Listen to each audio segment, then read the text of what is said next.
Baik, teman-teman semua, apa kabarnya? Kembali lagi bersama saya di video YouTube. Nah, pada video kali ini kita akan membahas materi tentang abstrak class. Walaupun sebenarnya yang kita akan bahas bukan cuma abstrak class, tapi juga abstrak method ya. Tapi nggak apalah, saya namakan abstrak class saja. Oke, abstrak class. Apa itu abstrak class? Ya, sesuai namanya, abstrak class itu kelas yang abstrak. Terus abstrak itu apa sih sebenarnya? Abstrak itu kan dia itu ada tapi tidak berbentuk atau bentuknya sulit untuk dipikirkan. Ya, dia itu sebenarnya ada cuma sulit untuk dipikirkan.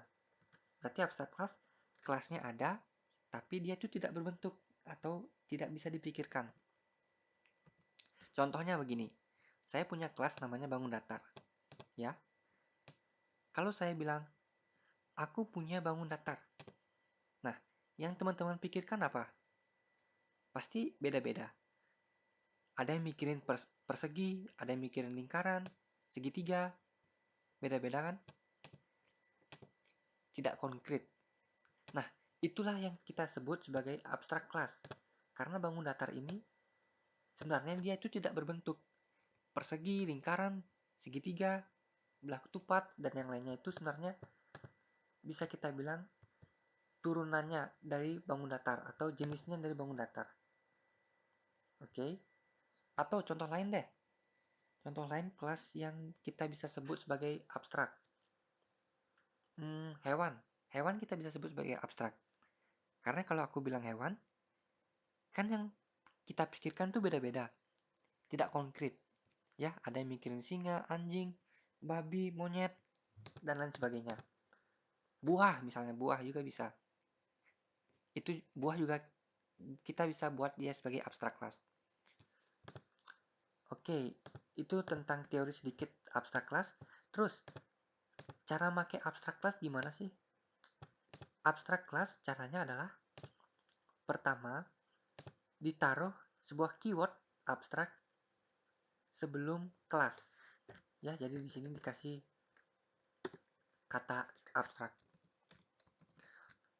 Sebenarnya yang paling pertamanya adalah modifier. Bisa public, default, private atau protected. Cuma karena dalam satu file ini saya ada banyak kelas, jadi yang public tidak hanya bisa satu saja. Ya, jadi seperti ini, modifiernya default. Nah, dengan begini kita sudah punya yang namanya abstract class. Oke. Loh, kenapa nih? Kenapa nih? Nah, selain abstract class, ada yang juga yang namanya method abstrak atau abstract method. Ya sama aja kayak abstract class, cuma bedanya ini di method. Dia itu method ada tapi tidak berbentuk. Ya. Contohnya apa? Bangun datar. Bangun datar ini punya nggak luas? Kalau aku tanya, bangun datar punyakah luas? Jawabannya, iya, punya. Bangun datar punya nggak keliling? Iya, punya. Terus, cara mencari luas di bangun datar bagaimana? Kira-kira teman-teman bisa nggak jawab? Ya, nggak bisa dijawab. Malah, jawabannya itu ya nanya balik. Kalau ditanya, bagaimana cara menghitung luas di bangun datar? Ya, jawabannya tergantung dulu. Bangun datarnya itu bentuknya apa?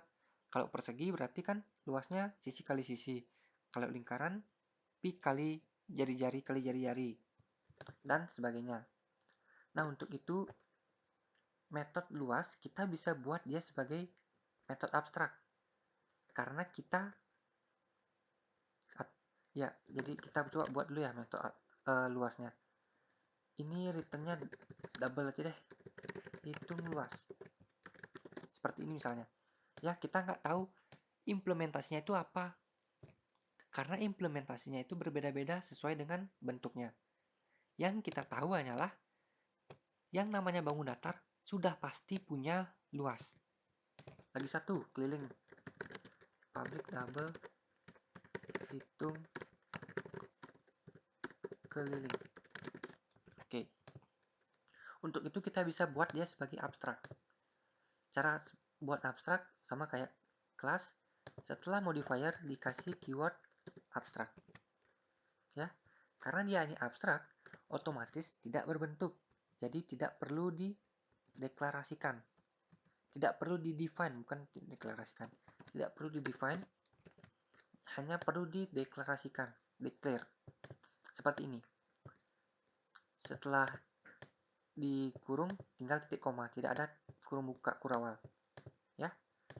Ini juga kita kasih titik koma. Ya. Missing method body or declare abstract. Kita pilih yang declare abstract. Nah, seperti ini.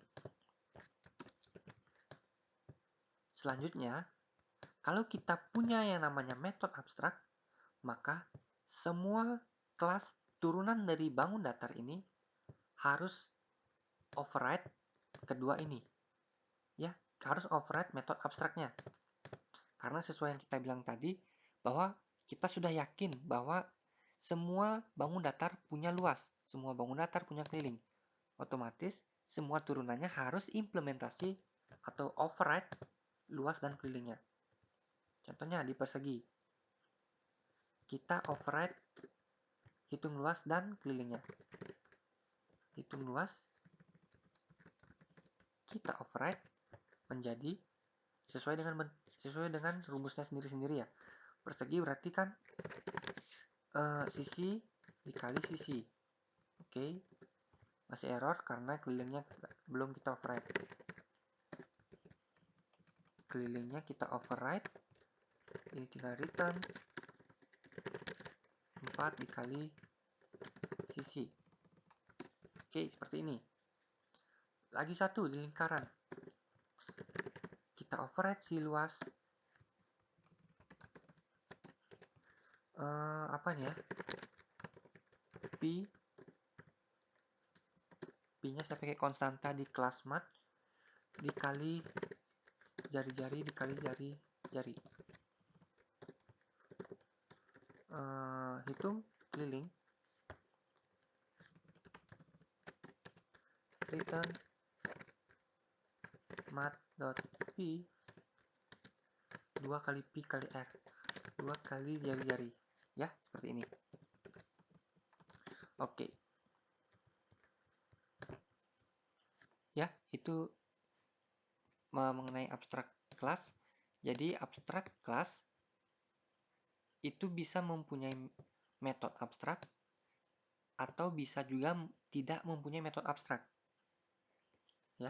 Jadi kalau kita punya yang namanya abstrak kelas, dia itu bisa punya metode abstrak ataupun enggak, terserah. Semuanya abstrak boleh, semuanya enggak boleh. Ada yang abstrak, ada yang enggak juga boleh. Oke. Cuma kalau suatu kelas di dalamnya itu ada metode abstrak, maka kelas tersebut harus jadi kelas abstrak. Ya, contohnya begini. Pertama ini saya tidak buat dulu abstrak. Nah, karena di bangun datar ini punya yang namanya metode abstrak, maka kelas bangun datar harus berubah menjadi kelas abstrak. Ya, bangun datar is not abstrak. Oke. Itu aturan dari itu aturan dari abstrak kelas. Selanjutnya, aturan lain dari kelas abstrak. Nah, jika turunan dari kelas abstrak ini, contohnya ini ya, persegi kan turunan dari bangun datar. Jika turunan dari kelas abstrak ini tidak mengimplementasi semua metode abstraknya, maka kelas tersebut harus berubah menjadi kelas abstrak. Ya, jadi suatu kelas yang turunan dari kelas abstrak punya dua pilihan, implementasi semuanya atau berubah jadi kelas abstrak. Contoh seperti ini. Ini kan implementasi semuanya ya. Misalkan saya memilih hanya implementasi yang hitung luas. Kelilingnya saya nggak mau override, nggak mau implementasi. Otomatis error. Tapi ini bisa kita cegah dengan membuat si persegi ini menjadi abstrak class. Nah, kalau seperti ini bisa. Ya, jadi suatu kelas yang turunannya bisa punya dua pilihan, implementasi semuanya atau berubah jadi abstrak class. Ya, itu salah satu juga aturan dari kelas abstrak. Di sini saya kembalikan dulu seperti semula. Aduh, Ctrl Z aja lah. Oke. Nah, selanjutnya aturan lain dari kelas abstrak.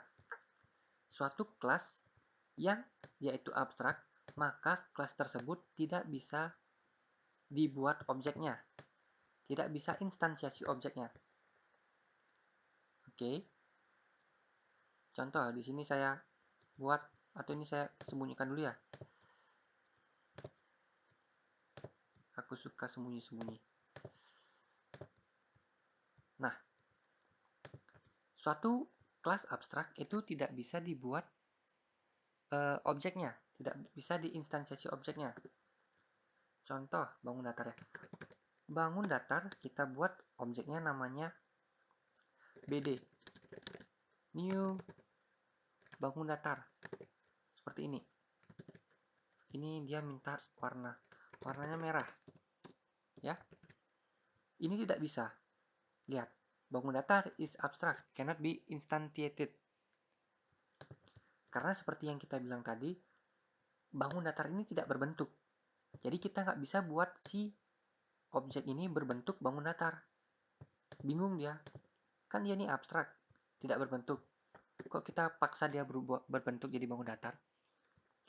Nah, tapi kita bisa menggunakan bentuk lain atau turunannya, atau menggunakan konsep polimorfisme. Ya.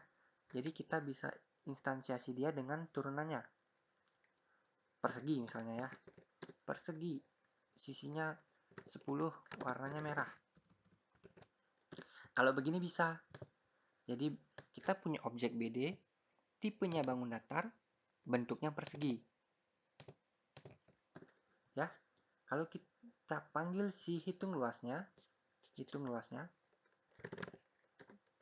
berarti BD dot hitung luas. Oke. Run file. Ya, bisa kan? Sesuai yang kita inputkan bersama. Nah, terus gunanya metode kelas abstrak ini apa sih? Gunanya abstrak itu pertama sesuai dengan yang tadi. Kalau kita punya suatu kelas, tapi kelas tersebut tidak berbentuk, kita bisa ubah dia jadi abstrak. Kalau kita punya metode, tapi metode itu tidak berbentuk, kita bisa ubah dia jadi abstrak. Itu kegunaan yang pertama. Kegunaan yang lainnya adalah kita tetap bisa menggunakan konsep polimorfisme di kelas yang abstrak. Ya, contoh di sini saya ingin punya banyak bangun datar. Saya ingin punya banyak bangun datar, tapi bentuknya beda-beda. Karena banyak berarti dia array. Array di sini. Nah, kalau untuk array dia itu bisa, misalkan 3 kayak gini. Bisa dibuat seperti ini, pakai new bangun datar. Ya, karena ini sebenarnya bukan instansiasi objek, tapi instansiasi array. Selanjutnya si BD bangun datar yang pertama kita instansiasi ke bentuk yang kita inginkan, persegi misalnya. Persegi ini 10, warnanya kuning. Terus BD, ya ini 0 dong. Ini lingkaran, jari-jarinya 10, supaya gampang ngitungnya. Warnanya biru. Yang 2, lingkaran aja lagi 1, karena cuma 2 kita punya. 7, warnanya emas. Nah, misalkan kita pingin ngitung semua luasnya, kita jadinya bisa memakai konsep polimorfisme. Tinggal di for pakai for each bisa, for biasa juga bisa. Saya pakai for biasa aja dah. For biasa int 0, i kurang dari 3, i plus plus. Tinggal BD ke i. Oh ya, di sort ya. BD ke I, hitung luas, BD ke I, hitung keliling. Nah, oke kan? Sip, jadi kita cuma panggil sekali, bisa dipakai untuk di semua bentuk. Gimana teman-teman? Apa mengerti? Apa malah bingung? Tidak apa, jika bingung, ya udah, gak apa. Nanti juga belajar sendiri pasti ngerti. Terima kasih semuanya. Sampai jumpa di video selanjutnya.